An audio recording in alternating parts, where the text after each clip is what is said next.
Bonjour, j'espère que vous allez bien. Aujourd'hui, on va voir la notion de l'ordonnancement des tâches avec Arduino. Donc, on va utiliser comment exploiter la carte Arduino pour ordonnancer un ensemble de tâches. Ça peut être une tâche, deux tâches, trois tâches, etc. Donc, comment définir les conditions de start et stop d'une tâche et comment ordonnancer les tâches avec une précision importante avec la carte Arduino. Dans cette vidéo, donc, on va voir un exemple qui va ordonnancer trois tâches. Donc, on va définir la durée de chaque tâche et les conditions de start et le stop. Donc ici, donc, on va voir le chronogramme de l'ordonnancement des tâches. Donc ici, c'est notre temps start, le temps de référence. Ensuite, donc il doit y avoir une période. Par exemple, si on va ordonnancer notre tâche, donc on veut par exemple que ces tâches s'exécutent de façon répétitive. Par exemple, si on a par exemple, on va prendre l'exemple de trois tâches. Donc il y a une tâche ici. Voilà. Donc ici, donc il y a la tâche 1 ici, la tâche 2 ici et la tâche 3. Pour chaque tâche, donc il y a un start et un stop. Et ici, c'est la durée d'exécution de la tâche. Donc la même chose pour la tâche 2. Donc ici, la tâche ça commence ici et ça se termine ici. Donc ici, c'est l'axe du temps.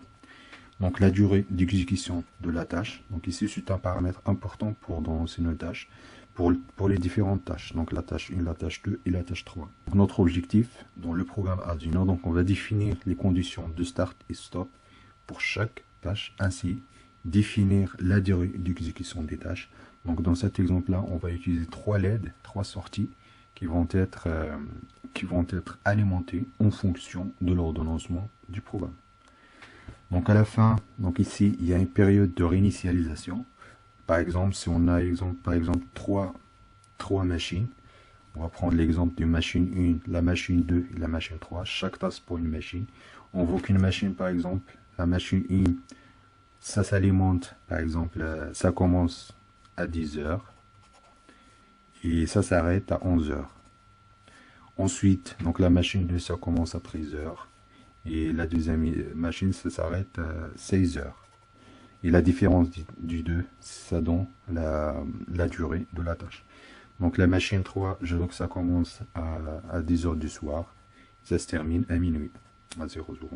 Et je veux que mon système, ça se réinitialise tous les 24 heures. Ici, c'est notre 0. Ici, le 24 heures. Donc le 24 heures, c'est la période de réinitialisation. Dans notre programme, donc on va pas utiliser le 24 heures, on va pas attendre 24 heures pour alimenter les trois LED, ça va être beaucoup plus long. Ce qu'on va faire, donc on va utiliser des tâches de 5 secondes. Donc on va utiliser notre tâche 1 de 5 secondes, la tâche 2 de 5 secondes, la tâche 3 de 5 secondes. Ensuite, donc la tâche 1, ça commence à partir de 10 secondes. Donc ça commence à partir du 10 jusqu'à 15, puis ça s'arrête. Ensuite, la tâche 2 à partir du 20 jusqu'au 25 secondes. La tâche 3 à partir du 30 jusqu'au 35. Ensuite, on va faire une réinitialisation tous les 40 secondes. Pour tous les 40 secondes, on va refaire le même cycle d'ordonnancement des tâches. Donc ici, donc le programme c'est générique. Donc vous pouvez mettre le nombre de tâches que vous voulez. Donc il y a un paramètre qui va permettre de définir le nombre de tâches. Ici, le nombre de tâches égale à 3.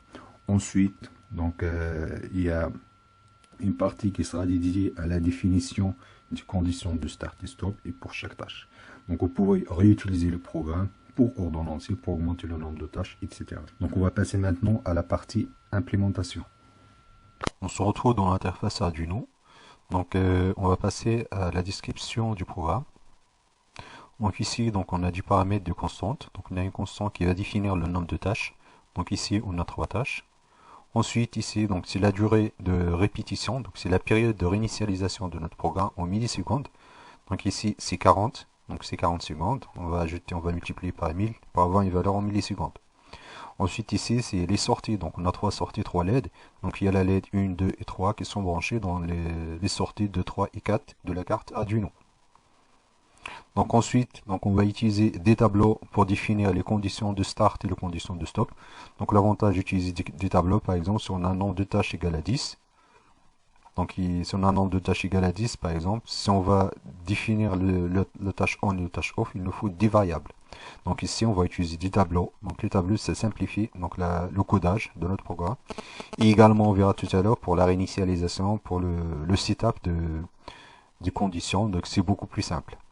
Donc ici, donc il y a la tâche on qui va définir la condition logique de début de la tâche, et la tâche off, donc qui va définir la condition logique de la fin de la tâche. La variable tâche start, donc c'est une variable qui va définir quand est-ce que la tâche va commencer. Donc ici, on a 3 LED, donc il y a une tâche qui va commencer à partir de 10 secondes, la deuxième à partir du 20, la troisième à partir du 30. Donc ensuite ici, le master time, c'est la variable qui va contenir, qui va gérer notre temps, donc qui va compter le temps, donc le temps en arrière-plan. Ensuite, donc ici, tâche durée, donc c'est une variable qui va contenir la durée de différentes tâches. Donc ici, pendant le setup, donc on va réinitialiser les tableaux. Donc ici, donc la durée, donc ici, pour nous, c'est 5 secondes d'exécution pour les 3 tâches. Donc ici, on va mettre 5000, c'est toujours en millisecondes. Donc on va utiliser 5000 pour la tâche 1, 5000 pour la tâche 2, 5000 pour la tâche 3. Autrement dit, 5 secondes pour les 3 tâches. Ensuite, on va initialiser le start. Donc le start, quand est-ce que la tâche va commencer. Donc la première tâche à partir de 10 secondes, la deuxième à partir de 20 secondes, la troisième à partir de 30 secondes. Ensuite, on va initialiser le port serré. Le port serré uniquement pour le débugage, pour savoir l'état, pour savoir la tâche qui est active, ou bien pour observer les variables. Mais pendant l'exécution, mais durant le programme final, donc il faut enlever, il ne faut pas utiliser l'interface serrée. Mais en tout cas, donc ça alourdit pas l'exécution du programme parce qu'on utilise des fonctions milice et macros. On va passer maintenant au programme principal. Donc premièrement, donc on va lire le temps. Donc le temps, on va utiliser la fonction milice. Donc la fonction milice, ça permet de récupérer le temps. Donc dès qu'on alimente la carte, donc la fonction milice commence de compter le temps en millisecondes. Par exemple, si la fonction milice nous retourne 1, c'est-à-dire donc il y a 1 milliseconde qui est passé après la mise en marche de la carte. Donc la variable ici, donc la fonction milice, donc elle retourne une valeur sur unsigned long, sur 32 bits. Autrement dit, on a une valeur de comptage de 2 à la puissance 32. On va diviser par 1000, parce qu'il faut le comptage en millisecondes. Donc ça compte jusqu'à 4 294 secondes. Si on va diviser par 3600, puis sur 24 heures. Autrement dit, la fonction milice permet de compter 49 jours. Donc il se réinitialise tous les 49,7 jours. Donc je vous invite de consulter la vidéo dédiée à la fonction milice et macros pour plus de détails. Donc la précision c'est de l'ordre de millisecondes. Mais pour nous c'est largement suffisante. Donc ensuite, donc ici, donc on récupère le temps d'exécution. Donc il faut bien faire attention entre l'initialisation de la fonction milice qui est 49 jours, la répétition de notre programme qui est la durée de répétition. Dans notre cas, c'est tous les 40 secondes. Donc tous les 40 secondes, on réexécute les mêmes tâches de la même façon. Du coup, lorsqu'on va lire la fonction milice, ensuite on va mettre à jour le master time. Du coup, on va faire un modulo 40 secondes. C'est-à-dire que la valeur ici, c'est toujours comprise entre 0 et 40 secondes. Donc, du coup, on récupère ce temps-là. Ensuite, on va calculer les conditions de start et le stop pour toutes les fonctions. Donc, les conditions de start et le stop, c'est en fonction du début de chaque tâche. Donc, la tâche on, qui est le start, si lorsque le master temps est supérieur à la tâche start. Par exemple ici, si le temps master style égale à 5 secondes, 5 secondes, il n'est pas supérieur à 10 secondes. Donc ici, donc les starts, donc 10 tâches, donc la première tâche c'est à partir de 10, la deuxième c'est à partir de 20, la troisième c'est à partir de 30. Donc ici, donc j'utilise supérieur. Donc il ne faut pas utiliser égal. Donc vous pouvez poser la question pourquoi on n'utilise pas lorsque le temps égale exactement 10 secondes. Donc le problème, si on utilise égal, donc il se peut, durant le déroulement de notre programme, qu'on rate la valeur 10 secondes exacte. Du coup, on utilise supérieur parce qu'il peut y avoir 10 secondes plus 0,1 ou bien plus 0,2.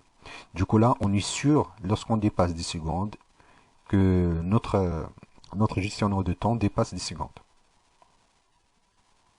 Donc ensuite, concernant les conditions d'arrêt, donc les conditions d'arrêt pour chaque tâche, il faut déjà que le condition de start égale à 1.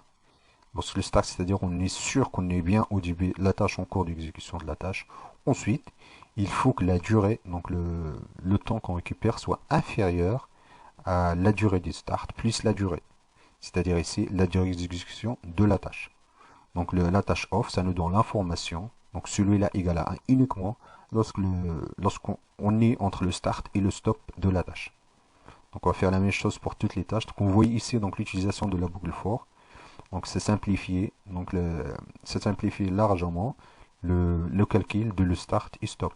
Si vous utilisez des variables à la place des tableaux, ça sera beaucoup plus compliqué. Donc ici, on est sur l'instruction, on calcule les conditions de start et les conditions de stop. Dès qu'on a le start et le stop, ensuite le calcul de stop, il inclut également le start. Du coup, pour exécuter nos tâches, on a besoin uniquement de tâches off. On a besoin uniquement de celui-là pour activer nos tâches.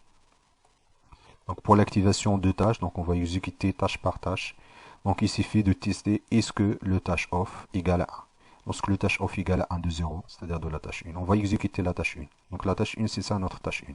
C'est-à-dire on va allumer la première LED, on va éteindre les deux LED. Ensuite, on va mettre un indicateur qui va indiquer la tâche active. Donc celui-là, ça va nous aider pour faire le débugage, pour observer quelle tâche qui est activée pour différents temps d'exécution. Donc on va faire la même chose pour la tâche 2. Donc si la tâche off égale à 1, égale à 0, égale à 1. Ensuite, sinon, si tâche off égale à 1, de 1 égale à 1. Donc ensuite, on va allumer la deuxième LED, puis on éteint les deux autres LED. Donc la même chose pour la tâche 3. Sinon, en fait, les autres cas, par exemple, donc il se peut, il y a du temps, par exemple, c'est la tâche 1, ça commence à 10 secondes. Donc on a la tâche 1, ça commence à 10 secondes et ça dure 5 secondes. Autrement dit, ça commence entre 10 et 15. Ensuite, en 15 et 20, on fait rien, il n'y a aucune tâche qui est active. Dans ce cas-là, lorsqu'il n'y a aucune tâche qui est active, dans ce cas-là, on va, dans le cas échéant, donc on va désactiver les 3 LED. Donc on va éteindre les 3 LED. Ensuite, on met la tâche active, c'est 0. C'est-à-dire, il n'y a aucune tâche qui est active. Donc ensuite ici, donc j'affiche juste le temps du déroulement du programme. Ensuite, je peux également afficher, donc ici, je peux afficher également la tâche qui est active. Donc ici, j'ai mis master time divisé par 1000, donc ça va me donner le temps en secondes. Ensuite, je mets module 1000, ici, ça me donne uniquement en 1 millième de seconde. Donc c'est comme une horloge. Donc ici, donc on va exécuter notre programme. On va commenter la première partie.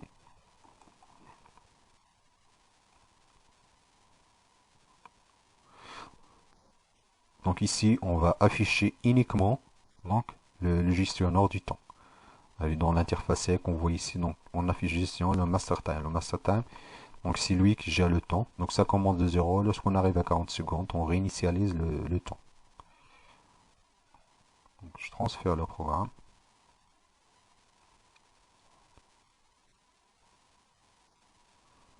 Je mets traceur série.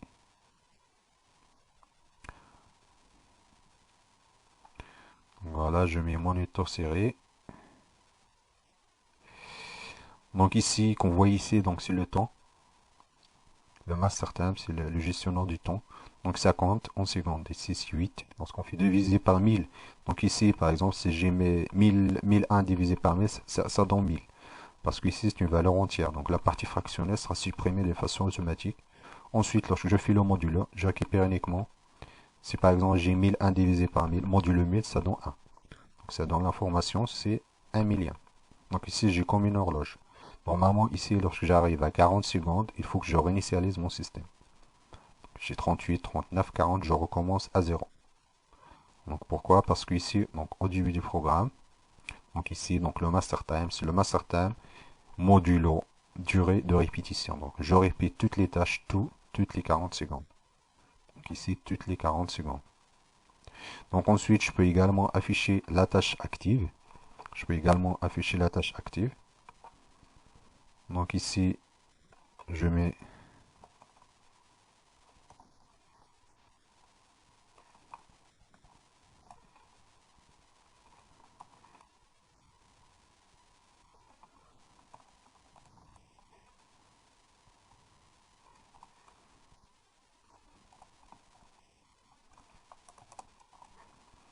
donc ici j'affiche le temps et la tâche active qui correspond.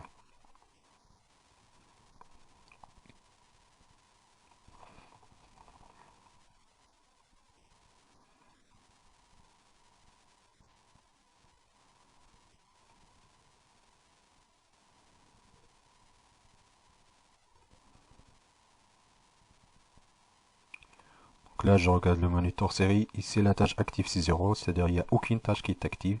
C'est à partir de 10 secondes, donc on doit activer la tâche 1, c'est à partir de 10. Lorsqu'on arrive à 15, donc on va désactiver la tâche 1, voilà, à partir du 15 jusqu'à 20, on a la tâche 0.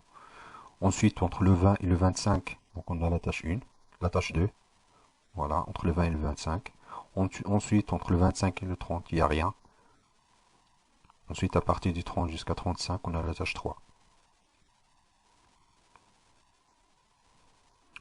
Donc ici, qu'on voit ici, donc ici, pendant le programme, lorsque vous utilisez l'ordonnancement des tâches, il ne faut jamais utiliser la fonction delay ou la fonction delay macros, parce que ici c'est un programme qui s'exécute, il n'y a pas de blocage, donc c'est juste des conditions logiques. Du coup, donc le système il est beaucoup plus rapide. Donc il faut faire attention, par exemple, si votre programme il est beaucoup plus long, vous utilisez la fonction delay, par exemple delay 10 secondes, vous risquez d'avoir des collisions entre les tâches également. Donc la fonction ici, donc la fonction milice, donc il n'aime pas la fonction delay ou bien autrement dit. Donc il faut juste utiliser des conditions ici, des conditions logiques pour l'exécution des tâches. Donc avant de commencer la programmation de vos tâches, il faut bien définir l'organigramme de vos tâches et faire attention à l'exécution de chaque tâche. Vous pouvez également, pour y aller plus loin, donc vous pouvez utiliser plusieurs tâches en parallèle. Il suffit juste de bien choisir les conditions de start et les conditions de stop. Je vous remercie de votre attention et à la prochaine.